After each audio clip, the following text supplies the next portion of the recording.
జై శ్రీరామ్. దాదాపు 30 సంవత్సరాల నిరీక్షణ తర్వాత, ఎన్నో పోరాటాల తర్వాత అయోధ్యలో శ్రీరామ జన్మభూమిలో శ్రీరామ మందిరం నిర్మించబడింది.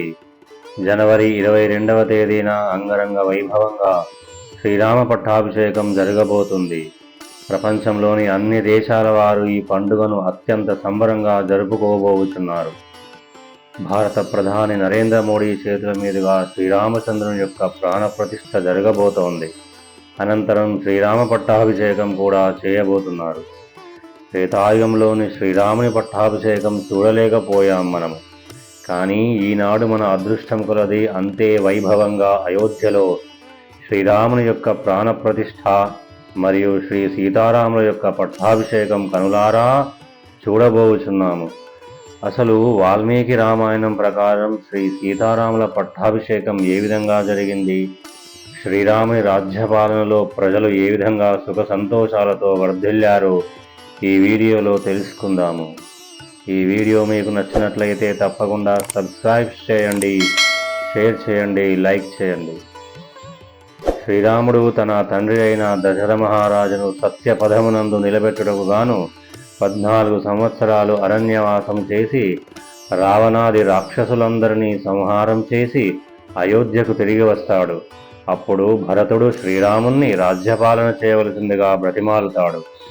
భరతుని కోరిక మేరకు శ్రీరాముడు రాజ్యపాలన చేయడానికి ఒప్పుకుని పట్టాభిషేకానికి సిద్ధమవుతాడు. రాముడు అయోధ్యకు తిరిగి వచ్చినటువంటి మరునాడు ఉదయమే క్షురకర్మ చేయించుకున్నాడు.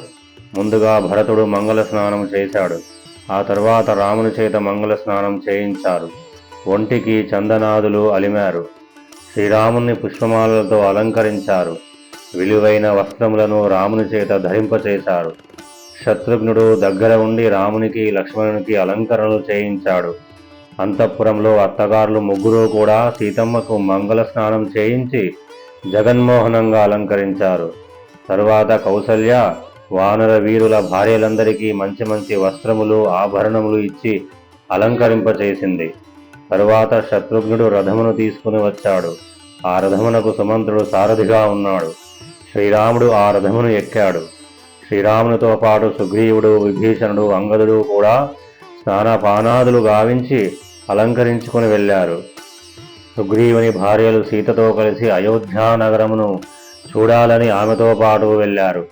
అక్కడ అయోధ్యలో మంత్రులందరూ వశిష్ఠుణ్ణి కలిసి పట్టాభిషేకమునకు చేయవలసిన ఏర్పాట్ల గురించి ఆలోచిస్తున్నారు. మంత్రులైన అశోకుడు, సుమంత్రుడు, విజయుడు, సిద్ధార్థుడు నగరంలో చేయవలసిన పనుల గురించి ఆలోచిస్తున్నారు.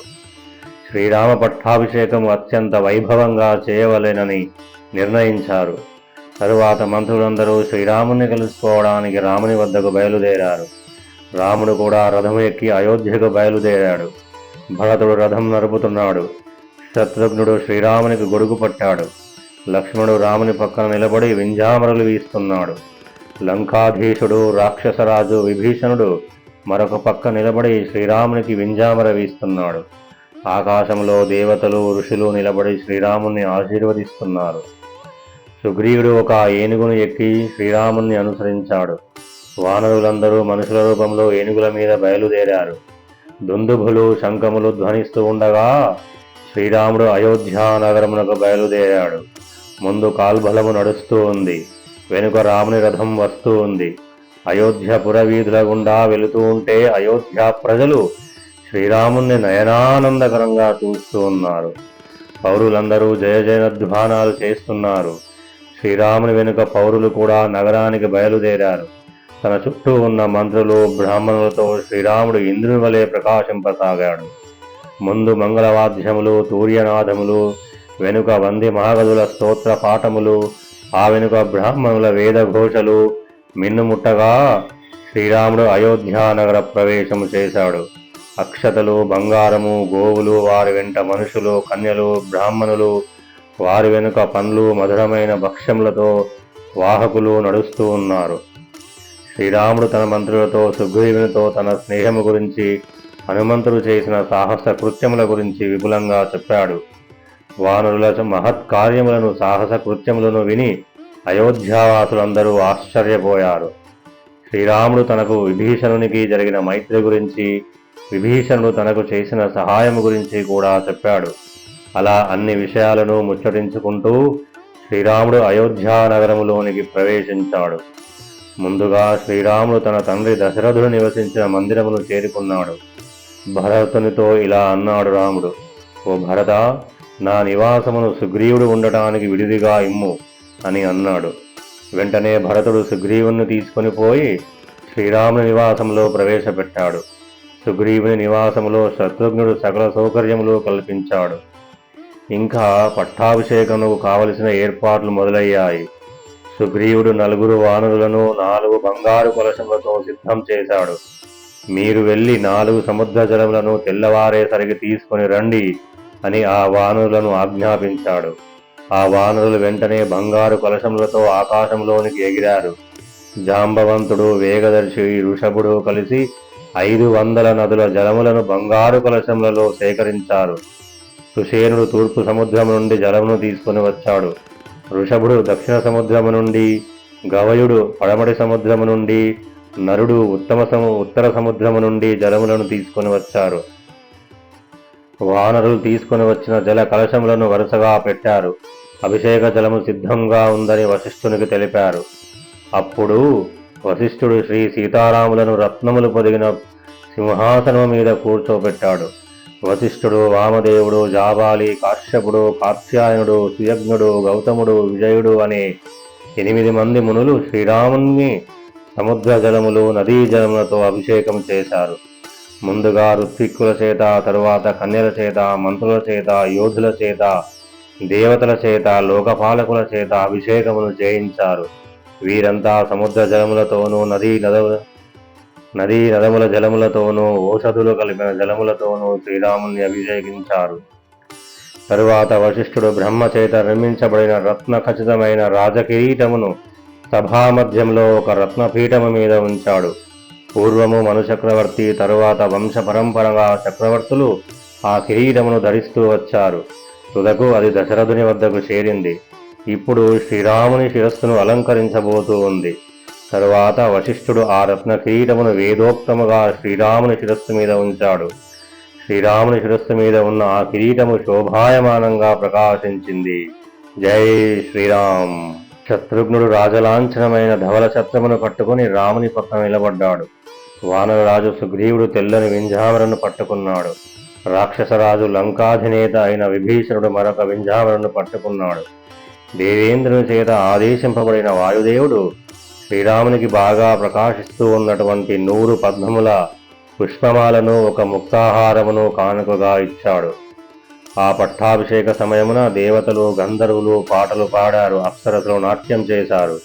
శ్రీరాముని పాలనలో భూమి సస్యశ్యామలంగా సంవత్సరానికి 3 పంటలతో, ఫలపుష్పములతో కూడిన వృక్షములతో శోభించింది.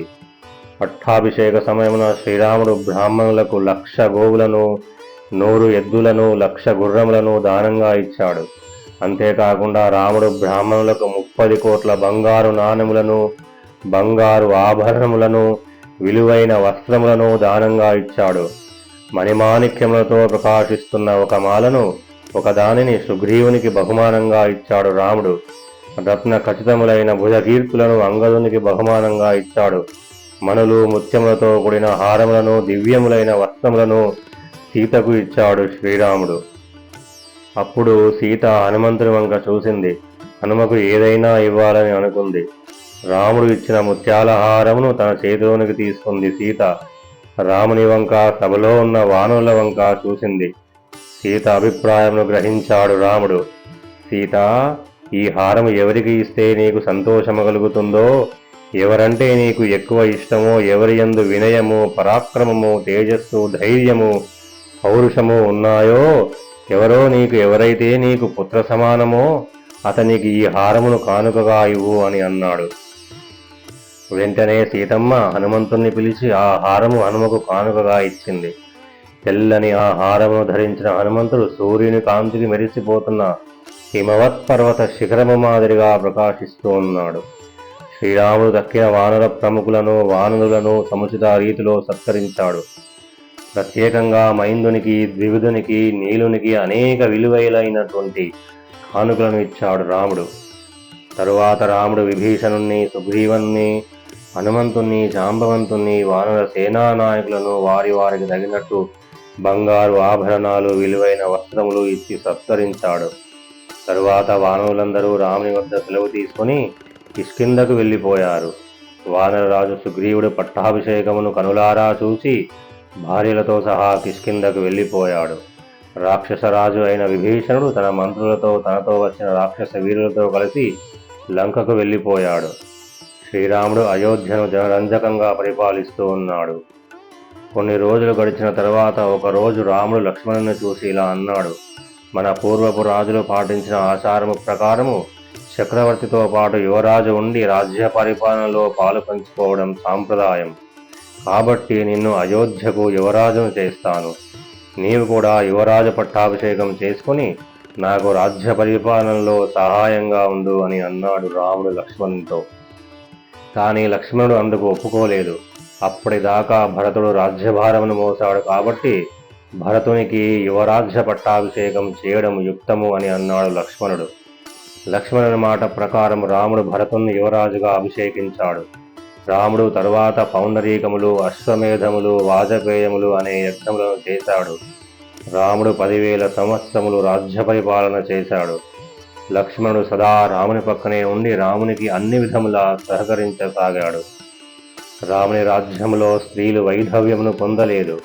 అంటే వయసులో పెద్దవాళ్ల కన్నా ముందు చిన్నవాళ్లు చనిపోవడం జరగలేదు.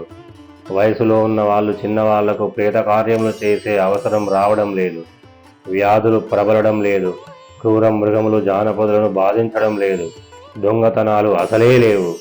ధర్మం రాజ్యమంతటా వెల్లివిరుస్తోంది. శ్రీరాముడు వేసే శిక్షలకు భయపడి ప్రజలు ఒకరిని ఒకరు కొట్టుకోవడం, తిట్టుకోవడం, చంపుకోవడం మానివేశారు. శ్రీరామరాజ్యంలో రోగములు కానీ, బాధలు కానీ లేవు. ప్రజలు రామకథలను గానం చేసుకునేవారు. రామరాజ్యం సర్వం రామమయంగా భాసిల్లసాగింది. వృక్షములు ఫలపుష్పములతో కలకలలాడుతూ ఉన్నాయి. వర్షములు సకాలంలో కురుస్తున్నాయి. బ్రాహ్మణ, క్షత్రియ, వైశ్య, శూద్రులు తమ తమ కులములకు తగ్గ వృత్తులు చేసుకుంటూ సుఖంగా జీవిస్తున్నారు. ప్రజలలో సత్యవాక్ పరిపాలన ఎక్కువ. ఎవరూ అబద్ధం ఆడేవారు లేరు. అబద్ధం ఆడే అవసరం కూడా రాలేదు.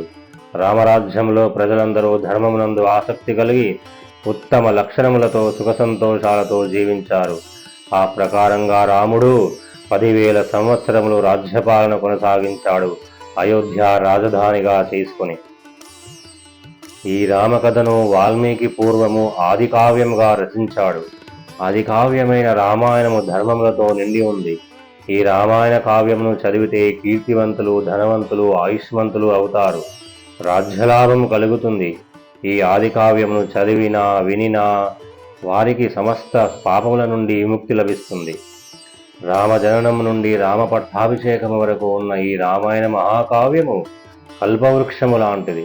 పుత్రులు కావలసిన వారికి పుత్రులను, ధనము కావలసిన వారికి ధనమును, రాజ్యము కావలసిన వారికి రాజ్యమును లభింపచేస్తుంది. కౌసల్య, సుమిత్ర, కైకేయులు వారి కడుపు చల్లగా జీవించి ఉన్న పుత్రులతో కలకాలము జీవించారు. కాబట్టి ఈ ఆదికావ్యమును చదివిన విన్న స్త్రీలు కూడా జీవించి ఉన్న పుత్రులు కలవారై ఆయుష్మంతులవుతారు. ఈ రామాయణము చదివిన విన్న పురుషులు కూడా దీర్ఘాయుష్మంతులు అవుతారు. ఈ ఆదికావ్యమైన రామాయణము చదివిన వారు, విన్నవారు కోపమును జయిస్తారు.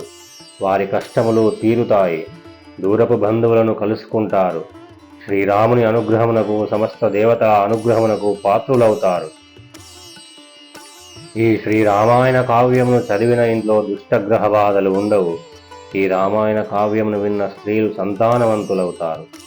ఈ రామాయణ గాథను విన్నవారు రోగములు లేకుండా దీర్ఘకాలము జీవిస్తారు.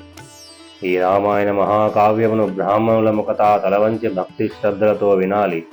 ఈ రామాయణ మహాకావ్యము నిరంతరము వినివారికి ఐశ్వర్యము, పుత్రలాభము కలుగుతుంది. రామాయణ మహాకావ్యం పఠించడం వల్ల రాముడు సంతోషిస్తాడు. శ్రీరాముడు సాక్షాత్తు శ్రీ విష్ణు స్వరూపుడు. లక్ష్మణుడే ఆదిశేషువు. ఈ రామాయణ మహాకావ్యమును అడిగిన వారికి భక్తి శ్రద్ధలతో చెప్పండి, మీకు సదా క్షేమము కలుగుతుంది. ఈ శ్రీరామాయణమును వినినా చదివినా పితృదేవతలు సంతోషిస్తారు. వాల్మీకి మహర్షి రచించిన ఈ రామాయణ మహాకావ్య సంహితను భక్తితో రాసేవారికి కూడా శాశ్వత స్వర్గలోక ప్రాప్తి కలుగుతుంది. ఈ మహాకావ్యమును చదివిన వారికి, భక్తి శ్రద్ధలతో వినయపూర్వకంగా విన్నవారికి కుటుంబం వృద్ధి చెందుతుంది, ధనధాన్యములు వృద్ధి చెందుతాయి, ఉత్తమ స్త్రీలు భార్యలుగా దొరుకుతారు, వారికి సకల కార్యములు సిద్ధిస్తాయి, ఆయుష్ వృద్ధి చెందుతుంది, ఆరోగ్యవంతులవుతారు, సోదర ప్రేమను పెంచుతుంది, మంచి బుద్ధిని కలిగిస్తుంది, తేజస్సును పెంచుతుంది, సకల శుభాలు చేకూరుస్తుంది.